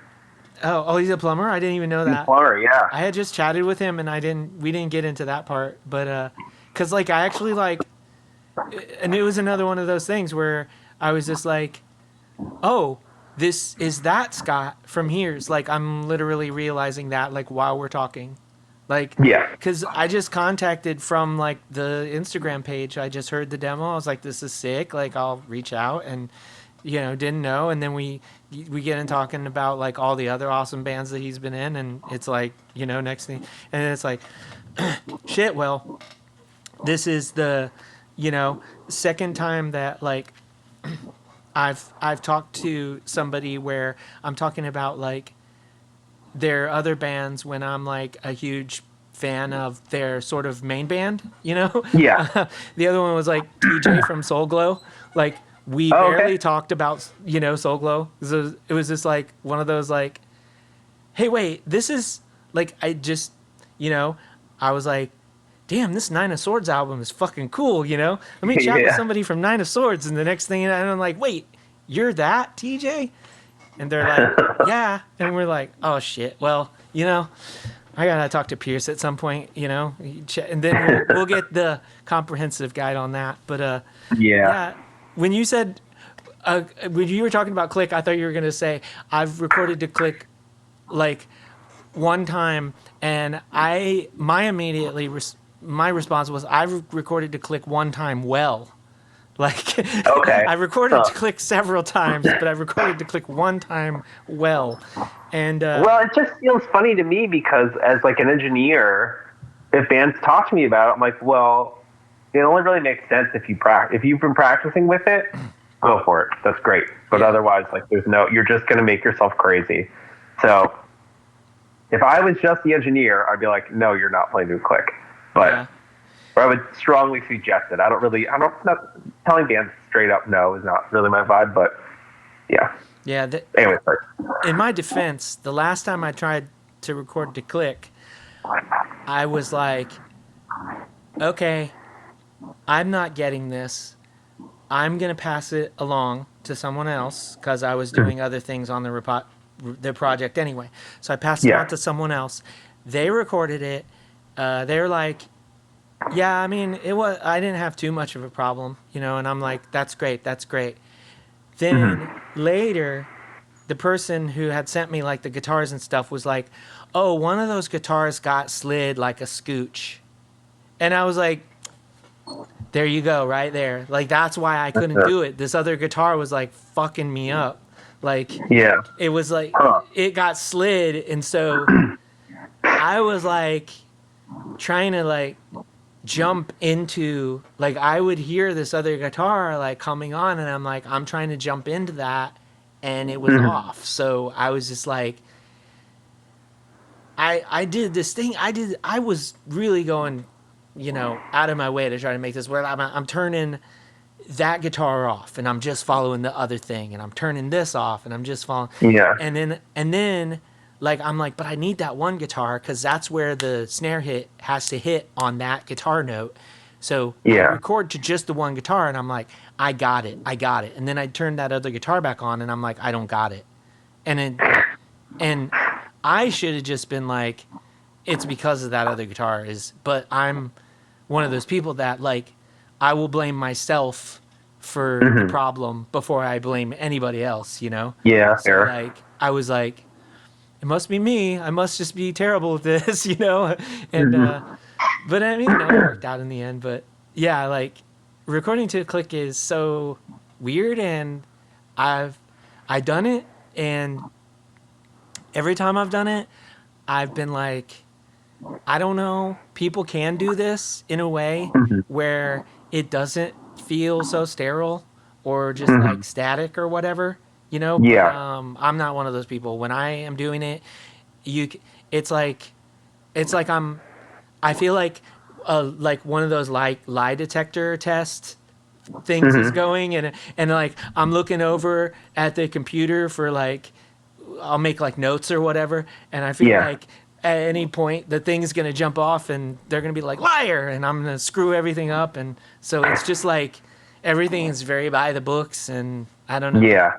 Doesn't make an interesting, performance from my end, for sure. Yeah, I don't love that. I don't love them generally, but like some people, if they practice all the time, they'll click. Like there's a couple drummers in town here who I record very frequently, and like they're monsters on the click. They're great on them. Yeah. So like I'm not going to tell those people to not play to a click. Yeah, when you it helps them. They're used to it. Whatever. Like I said, the one time that I prepared, I would just have a click in my headphones at practice. I'd be like, okay, I start the song, play the song, so no one was hearing the click but me, and it worked really well. There was one part of a song that it just didn't. It was like the end of a song. It didn't like really work. So I don't know. I think I just like did a pass without the click just for that part. Yeah. But yeah, it's not. I mean, you just need to get used to it. And like the thing is, if you're hyper focused on the click, yeah, you're gonna like play like shit. Probably you're not gonna like play. You're not because you're not thinking about your part. Yeah. Yeah. And it's not benefiting anybody. I'm just really boring when it comes to that, especially because I don't know the way I like to write songs and stuff. It doesn't make sense. Like it's like I absolutely thrive on like parts where it sounds like everybody's about to screw up, and like I don't know how you do that with a click. I don't know how you just like I don't know. Do you like write like do you sort of set the click for like two different speeds? Like how do you I don't really know how all that works. Like I have to like it has to be going, and then I have to be following it, and like I don't know how to just like have something sound where it's gonna fall apart, and then like all this and that. I don't know.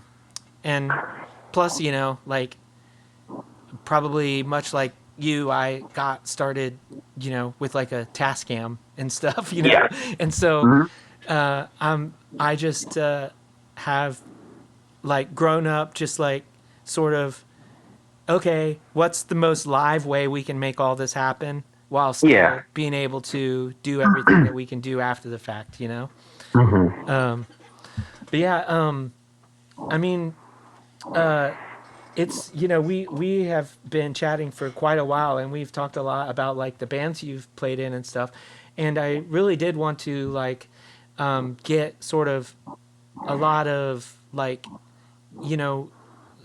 stuff that some people might not be like super interested in, but some people who are just getting started like with recording their own bands and stuff would find really helpful, and like for someone who's been doing it as long as you have, like I feel like you could probably put together a very good like starter kit for recording your first demo. Like what would that look like for you? If you were like, okay, you don't have a ton of money, but this is what you're gonna want to try to do. This is like you could get 4 songs out this way. You could put together like a really good demo on a budget. Like here's what you need to do. Well, I think I would push someone to probably use Reaper because it's basically free. And it's not a resource hog function. either. Huh? It doesn't hog like computer resources much either. No, it's really easy on old computers too. Yeah, it's very light CPU. It's like a really small program. So that for starters. Second, and this is going to be the most, I mean, as someone who has been making records for 25 years, this is like the fucking thing that everyone tells you, and it's so fucking boring, and it's not an exciting thing to spend money on or talk about, but like your room correction is a big deal. And if you're using headphones, you can use something like like Sonar Works. I think the headphone only program they offer is like $75 maybe. And that it will correct, like, so basically it'll make what you're hearing in your headphones a lot more accurate. Because headphones, I would never in 1,000 years mix anything on headphones again these days.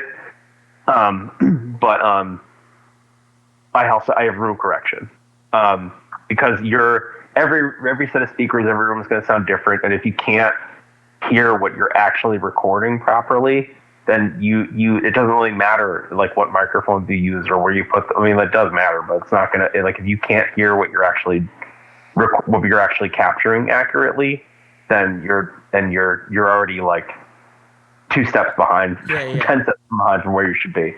I mean, because also, like, I don't know, like, microphones are so goddamn cheap these days. They're so cheap. Like decent ones are cheap. Like, the first condenser mic I bought was a fucking Rode NT1, which was, I think at the time, like $300. It was like a cheap condenser you could get. It sounded fucking terrible. I hated it. And it was like, I used it, I think, first on The Assistant, when I recorded them for the first time in like early 2000. And I think they all sang into it at once on one track. I had one open track left on my 8-track because I didn't understand how to balance tracks because I was an idiot. Yeah. So, yeah, I mean, you can buy, I mean, God, there's that like company, like 12 gauge microphones. I think you can get condenser mics for like fucking, I don't know, $30 or something. Like, you can get microphones for dirt cheap. Yeah. And I've got a Samson that was like 50, and it's probably, I mean, as far as recording goes, it's probably not good, but I do have another one that, like, I ended up with that's like a $300 one, and, like, you know, like you said, the room has a lot to do with it. So this, in an optimal room, this other one probably shines over this Samson, but in the room that I'm stuck with, like, you can't fucking tell the difference. So it is that like, that variance, you know, and like, could you get away with this $50 Samson these days? Like, probably, for whatever, you know, especially if it's the first thing and you don't know anything about EQ and whatever, you know? Yeah, I mean, that, like, it's so. I mean, there's 1,000 videos you can watch on the internet. Unfortunately, a lot of the people who make them, there are plenty of people out there who make them who don't know what they're talking about. Anyone who's like, oh yeah, this is what you should always do for a bass drum or for a guitar, like, don't listen to those people, because that's not how it really works.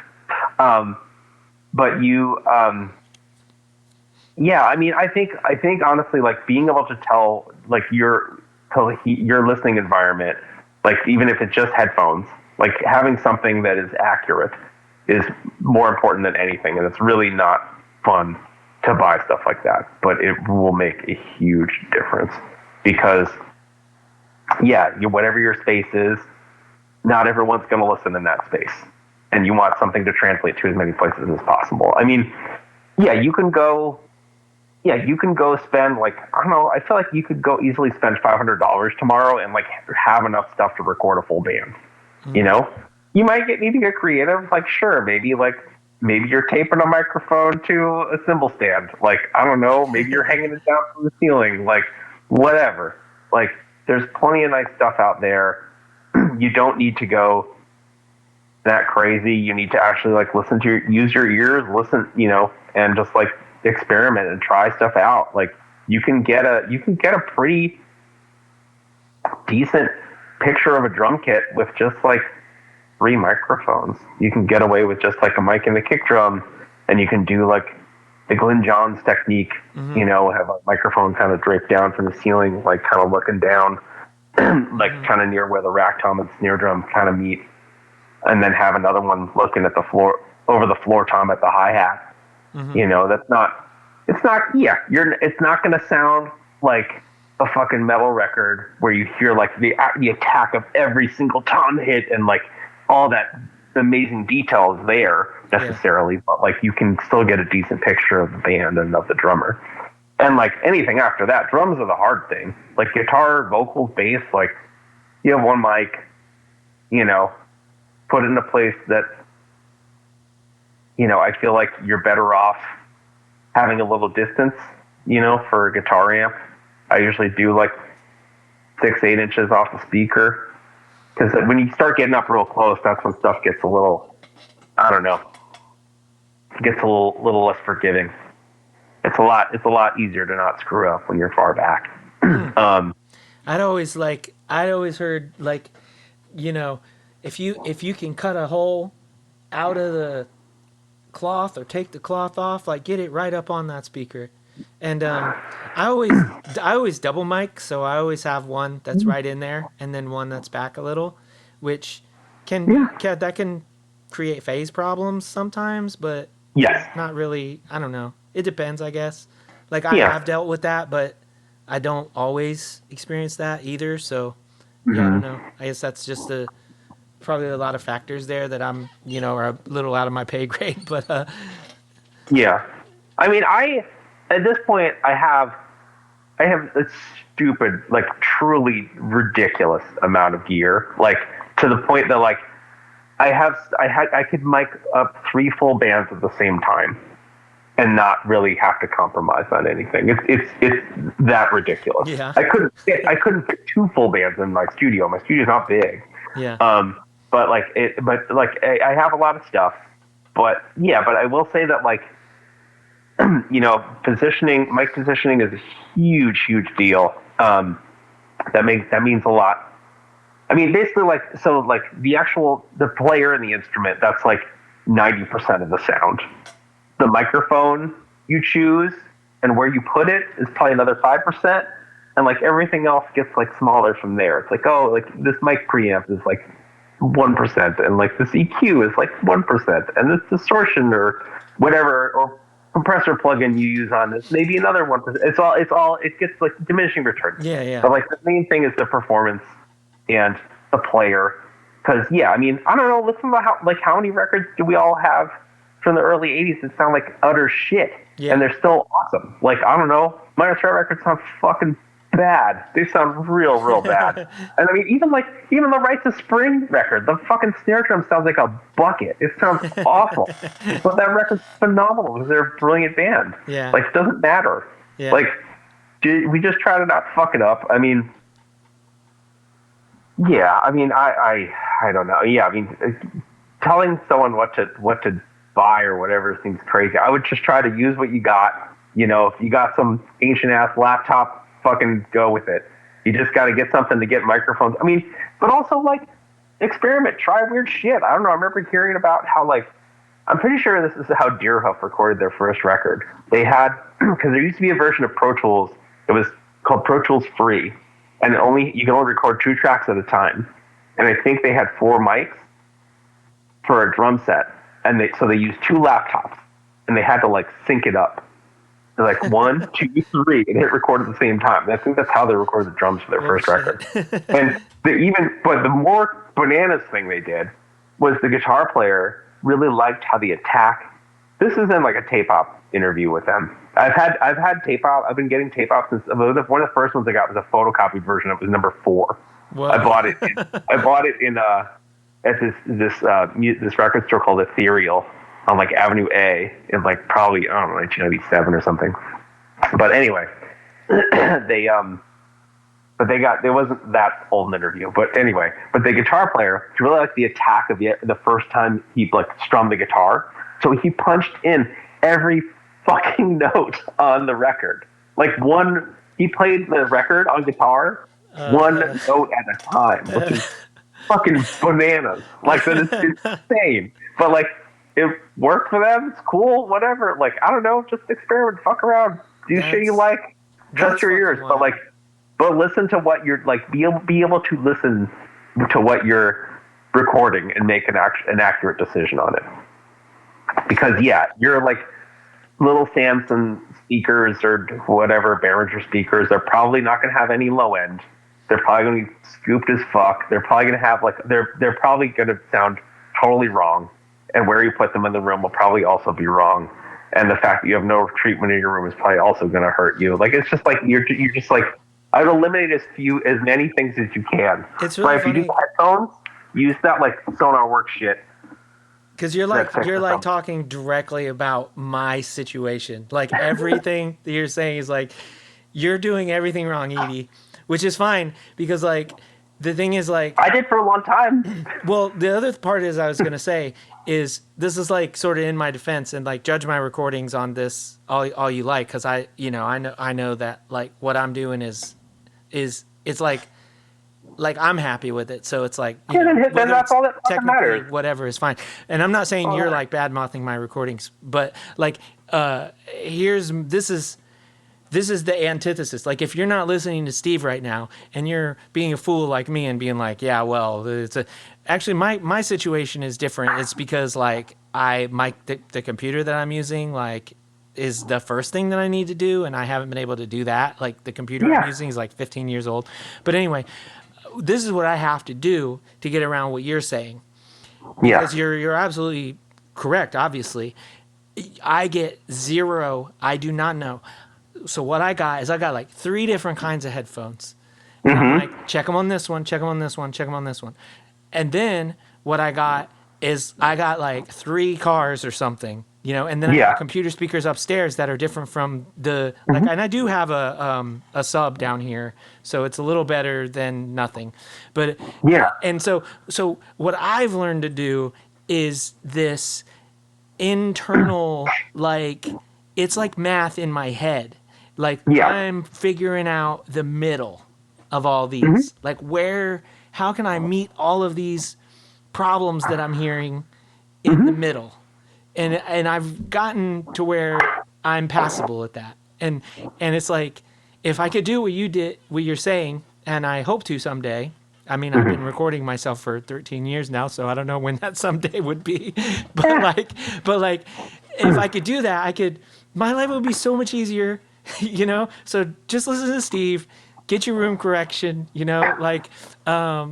because, or else you're just going to be like, well, it sounds okay in the car, but it sounds like shit on the computer. And then you're also listening to it on just coming out of your iPhone, because that's also another sort of like test, like I mean, that's built for like vocals. So like, if your vocals are too loud, then you're literally not going to hear anything else, and it's just like, so there's all those, and that's like, you could save yourself a lot of trouble if you just are able to hear it the way you're supposed to hear it, etc. You won't have to be, I mean, everybody knows about the car test and all that, most people know about the, turn it down.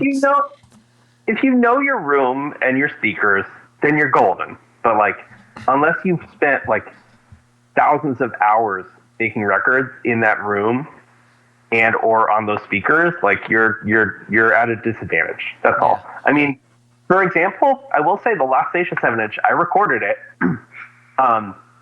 Which one was the last one? Aronell. Okay, I thought so, but I didn't want to speak out of turn. turn. So I recorded it at NYU in like the nice studio at NYU, which in 1999 was not very nice. It was on.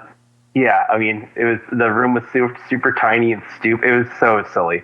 But I mixed it on these speakers that are still prolific in a lot of studios. They're called NS10s. They were made by Yamaha. They are mid-rangey as fuck. Like, everything, like the vocals poke out so much in them. And I had never worked on them before. And so I made the vocals like a normal level to me at that time in that room on those speakers. And then when Chris Williams from Witching Hour heard it, he's like, the vocals are too low. And so we were already like about to leave on tour. I did not have time to do anything about it. So we ended up sending the digital tapes. We recorded on DA-88s, or they were these old, not ADATs ran on VHS tapes. DA-88 ran on like a different form. I'm trying to remember what the hell the format was, but anyway, whatever. Little digital audio tape. Both formats fucking suck. They're terrible garbage. But anyway, but we sent them to this guy who transferred them to tape, and he remixed it, and we didn't even like basically get to like approve it because we were like on tour, and so like the vocals were so fucking loud. Oh shit! And Billy double tracked the vocals. Like, if you listen to the Aaron All 7-inch, like, they're so loud. And I was bummed because a few years later, Greg got a copy of, not a copy, he got the actual reel that had been transferred to, And I was like, hey, dude, I have a tape machine that'll actually play that reel. Can I please remix it before you put out the discography? And he was always a prick, and he wouldn't let me do it. So to this day, still out there as is. But super loud. Like, yeah, I have my mixes of it on CDR that I've tried to like tinker around with a little bit. There's some companies make some things that will allow you to like rebalance stuff a little bit, but the problem is that Billy's vocals are so low in some spots that it just like doesn't recognize them as vocals. So, oh well. Yeah, it's been a long time since I've put that record on. I do have it. It sounds ridiculous. Yeah, it really sounds ridiculous. It's been a while. It's funny it's funny to hear like I knew as soon as you said somebody else mixed it and you didn't get to approve it that it was going to be a loud vocal thing, because that's typical, right? Like, somebody's like, I think vocals, Well, I think it's just different. Well, I mean, I feel like it's less the case now. I think way back then, I think fewer punks or people who were familiar with punk and hardcore, like, had studios or had access to studios, really. So usually you'd go to the studio and it was like the guy would be like, oh, I should record this like a metal band. And that's what they did, And so that would have vocals up, or like, yeah, I mean, I occasionally I don't only work on punk and hardcore and stuff, and I still have to like think in the back of my brain, like, okay, vocals gotta be louder for these guys. I gotta remember to like do that with this, like Americana project or whatever the hell that I'm working on, like, okay, I need to like turn off punk brain a little bit. Fight those impulses to like keep that down. So carve out space. Anyway, yeah, like following along those lines, and like you do a lot of mastering projects, and like mastering is a thing where it's like it's this really mysterious art form, that a lot of people don't understand, like what it is, what it does, etc. Yeah. And I'm not guilty of that either, but I have gotten better, like at working on my own stuff. I would not ever. People have asked me like if like for a comp that I'm doing or something, they're like, oh, we have an unmastered track, and it's like something that has to get done right away, and so I'll be like, okay, this isn't something I usually do, but I will do it, So that's where I'm at with that. But like, there's like, if you go online, the information can be hard to find. So as far as like, say the band does get a recording that they're halfway good at, but like, or that they're happy with or whatever, but they need to have it mastered. And so they're going to send it to you, or they're going to send it to Will or whoever. Like, what do you need to tell them? Do not do this stuff, because everybody always does this stuff. I know probably the biggest thing is like, they're not leaving you any room. They're sending you something that's like peeking out all the time. Yep. And so where do you want people to put things before they send it to you? Like, just as a, like, this is where you should be at before you send it off for mastering. Yeah. I would say probably if you're not, I would encourage people to not run it through a limiter, not run it through bus compression that like smashes the utter shit out of it. Like, you don't want like long rectangular waveforms. You're not. Yeah, the wave, it should look something like a waveform. It shouldn't look like a box. Like, yeah, I'm guilty of it too. I will say that like, as I've gotten better at recording, I'm a lot more, I'm more reluctant to like leave anything to mastering. Like, I try to get something as close as I fucking want it. Like, I'll try to leave them a little headroom. But I don't want them having to do any big moves. For sure. And I will say, like, personally, like, I was like mastering. I feel like for a while I definitely did it. I felt like probably more of a hack than anything at it, and I feel like I'm I understand it a hell of a lot more these days. I have a much better listening environment. My ears have gotten better. I think I have a lot more insight to it. And it's hard. It's really, yeah. I mean, like you don't. I will say that you don't want the mastering engineer to have to do anything drastic, but I will say that like a thing that can help is to, especially if you, depending on your listening environment, if you don't have a subwoofer or anything that really recreates your real low end a lot, I would use high passes in your EQs on fucking everything, except for a bass drum, probably, and maybe not your bass guitar too much. But yeah, guitars, vocals, toms, like there's nothing lower than 50 hertz coming out of those things that you want in your recording, because you're just eating up headroom, and you're making less room for the bass drum, making less room for the bass. Those are big moves. Don't go too crazy boosting high end and upper mid range if you can help it, because this just makes your ears bleed. Just hurts after a while. You know, the thing is, like, you, especially, I would encourage people to not make EQ boosts or big EQ boosts if you've been working for a while, especially if it's loud, because your ears get tired and you don't really. That's just what they're doing. They're just accommodating for that, like. Yeah, you're just compensating for what's getting turned off. Yeah. In your ears. So, yeah, I mean, I'd say if you're sending stuff off to master, leave some headroom for sure. Try to lop off as much sub-low frequency bullshit on things that don't need it.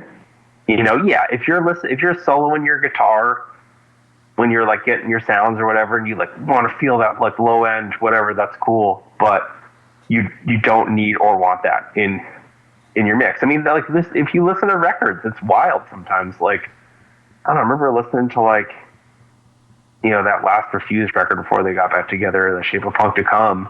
Like the kick drum's kind of thin sounding. Like a lot of the lows, like from the bass and like whatever synth shit they probably have going on in there. But like it's wild. Like the drums do not sound real thick, but they fit. You know. Mm-hmm. I'm not saying that's necessarily the way everyone should do things, but like you can't. You know, you should think of it like a single screen or piece of paper. Like you can't have the one thing take over like the whole thing. You need to like carve space for things. Mm-hmm. I don't know. I'm getting real rambly here. I'm sorry. No, this is good information, because it's like it is like you know, like you touched on before, where it's like you will go on YouTube and you will find people that have just about every opinion you could think of, and they all conflict each other. And another thing is they're not talking about the kind of music that you're making either. You know? Yeah, but I will say that's not always important. Right. And I was gonna say that it's like some of these things they are universal, sort of, you know, whatever. Because the like you said, the kick drum is the kick drum. You know, it doesn't matter if you're playing this or whatever. But you know, but sometimes it's just like, you know, when someone is telling you, you really wanna boost the highs in that vocal because that brings it above the whatever, like that might not be what you want to do for your mineral worship band, you know? Mm-hmm. Like, you don't want to boost the highs in that. Like you don't sound like the person from Mineral by doing that. You sound like that because you're actually killing the highs. You know, you don't get that like same, you know, feel. And so yeah, it's like, you know, a lot of it can, like you can watch somebody mixing a hip hop thing, and you can learn things that, you know, you can learn a lot about, like high passes and stuff, you know, specifically, because that's a big thing in a lot of those kinds of productions, is doing those little spots where, you know, and that's how That's how you can almost date like punk recordings based on like where certain tricks, start happening in the recordings like that, where it's like, oh, it sounds like the drums are far away in the beginning of the song, and then the whole song Yeah. comes in and you're like, oh, now I know what that is. Now I know how you do that. But Yeah. it's there's a lot of that is universal, but it's like there's a lot of bad information, and so it's cool to hear it. Like you said, you've been doing this a long time, and there's a lot of I've talked about before, just like I've you were talking about the one note at a time, and everybody knows the story about John Bonham and the one drum mic, and then like I had another conversation where somebody was saying how I think it was one of the Beatles albums or something, all the individual drums were recorded separately, like they here now they're doing the hi-hats individually, or whatever. And I don't know, I always think that stuff is really fascinating. And like, I mean, I did one recording on a 4-track where it was like we had the microphones in front of the guitar amps, but we were also doing the vocals live. So we were screaming into the same microphones that were recording the guitars. Yeah. So we did a couple takes, and we're like, we put like tape on the ground for where we should stand, and we're like, no, the vocals are too loud. Back the tape up. So like now we're standing here. Oh, okay, it's perfect now. And like you can have like such interesting results, and you can make like a really cool, interesting thing. It like doesn't matter, and I think that's the beauty of it. But like to go back to what you're saying about like albums sounding bad and still being the most important album you've ever heard, and we're going to talk about a band that we talked about before. Probably definitely one of my 2 favorite 7-inches of all time is that K&B Communique 7-inch. And like I do not, if I could make a record sound the way that record sounds, I would absolutely do it. Like I would get off this call right now and do it. Right. But like that's one of those things, like how would you do that with what I have? I don't even know if you could. Like because it's a different world we're in now. You know what I mean? You like, are you familiar with that recording? I not that I'm remembering. Like, I for sure fucking own it, but I don't remember what it sounds like. I couldn't even guess like how that was recorded. I couldn't even guess. Like sounds like maybe like maybe like a Tascam like 8-track or something.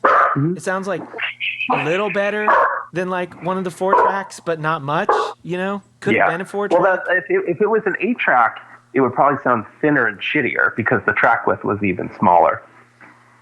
Well, like I said, between that and like the Busy 7-inch by Jawbreaker, like those are that's like tied for my favorite 7-inches of all time. So like, I wonder, the K&B record might have been done. I wonder if Pat did it, because that might have been a 1/2-inch 8-track. I wonder. Sorry, I'll look into this. It's wild because, like we're saying like thinner and shittier, and it's like I absolutely cannot describe that record as shitty in any capacity. I'm just like so emotionally attached to it at this point. But like, we know it's not a good recording, right? Like it's like we know I'm that. assuming. Like, and it's like, but that's one of those instances like we were talking about. You can make magic out of anything if totally. If the performance is there. All matters. Yeah, if the songs are there, if the performance are there, it's like you said, 80% of it or whatever is this. It's what's going into it, and then the diminishing returns. Well, they must have gotten more than that 80, or they must have had 99% of it, and then, the rest was history. But yeah, it's like I personally am always like, I want to experiment more. I want to do more wild stuff. I want to get weirder with it. I want to try different things. But then I am like, well, I know how to do it this way, so I'll just do it this way instead, you know? But Yeah. yeah, Sorry, I'm trying to shoot my dog outside. oh, it's all good. But yeah, I mean, you know, this is probably the longest episode yet. So you Oh know, man, rambling too long. Sorry. oh no, it's all good. There's a lot of good stories and a lot of good information, and you know, we're here for that. So but you know, Around long enough. That's the trick. but as we like sort of wrap it up though, like, is there anything that we didn't talk about that we should talk about? Like, you obviously, like, you can mention the Chicago Saetia show, you can mention the Milwaukee Saetia show, but they're both sold out. So, Yeah, good luck with that. But don't need help promoting it, I suppose. What else is coming up that you're excited about that you want to talk about? Stuff that's coming up stuff that's coming up that I'm excited about. I mean, I'm excited. Saetia have a lot on our plate for next year. A lot of stuff hasn't been announced yet. We have a very busy year ahead of us. Hopefully, including some new music, which we have kind of in pipeline right now. We'll see. Okay. But yeah, we're working on some stuff. Hopefully, some of this. It's hard. We're all over the place, so it's tough writing things. But you know, we're giving it a go and see what happens. I'm excited about Everything and Nothing doing some stuff this year. I'm excited for that new Massanera record to come out. It's Split with Quiet Fear. Oh yeah, their set at New Friends really Fest fun. was like, I cried. Their set was They're so a great good. band. Yeah. Oh, I will say also, I'm gonna probably butcher the fucking pronunciation of their name, but Oxiana Saint. They recorded with me a couple months back. I think X-Peak. Nicole was finishing up. I think they were mixing themselves and probably doing some overdub, whatever business. But we got the bulk done down here a couple months back, and they're fucking awesome. Really, really, really impressive, awesome band. Like I thought Peak were great, and we played with when Saetia played with Peak. And sorry, dogs are losing their minds here. No worries. Hey. But yeah, they're really, I think, going to do some really cool stuff. Like I know it's like a lot of the same people from Peak, like I said, who are a great band, lovely people. But I think this band is its own thing, and it's really fucking good and really impressive. And I really encourage people to check them out. They're great. Yeah, I can't wait to hear it. Yeah, but yeah, I don't know. That's kind of like I've been in like COVID cave for the last week, so I'm a little loopy at the moment. Probably the more human interaction I've had, not with my wife or a 2-year-old, for a while. So, Sure. But I appreciate your time. Thanks for inviting me on the show. And that was my conversation with Steve Roche. Thank you so much, Steve, for taking the time to chat with me. It was an absolute pleasure, as always. And can you believe that there will be new music from Saetia? Like, I'm out of my mind over that. Until next time, take care and do good things.